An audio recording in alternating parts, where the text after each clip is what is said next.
This video is going to be a very short video about Coulomb's law. And just so you know, a Coulomb is going to be a unit of charge.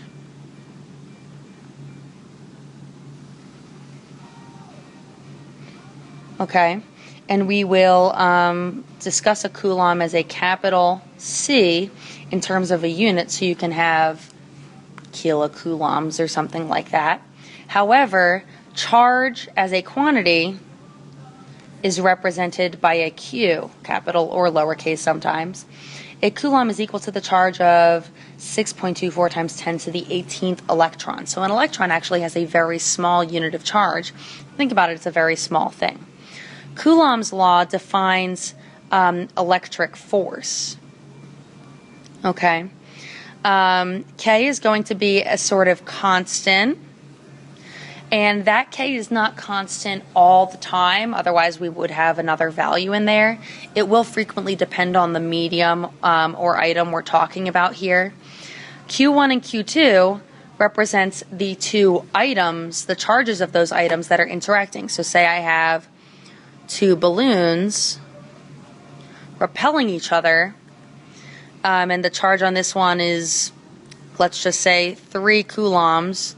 And the charge on this one is 1 coulomb. I would put 3 coulombs in for Q1, 1 coulomb in for Q2. R squared, or sometimes it's represented as a D squared.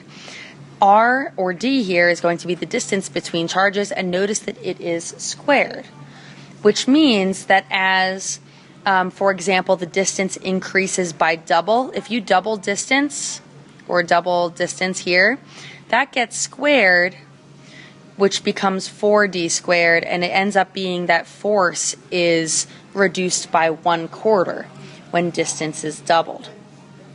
So here are some example problems, okay? Here we have two charges that are 3 coulombs and the distance is 3 meters.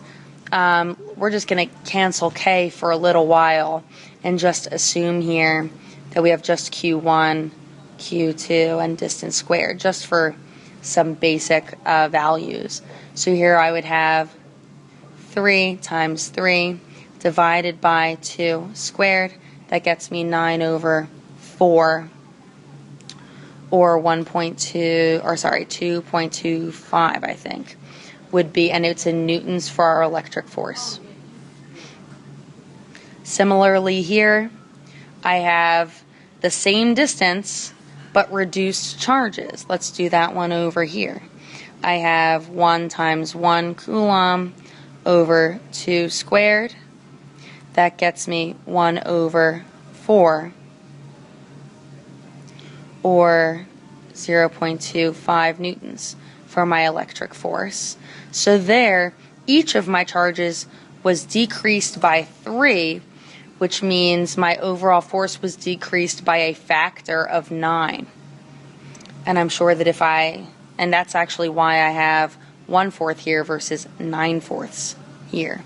My last one here, I have the same charges as in the second, but a decrease in distance by half. So here I have 1 times 1 divided by 1 squared, gets me overall a value of 1. And so you'll notice that I decreased my distance by half.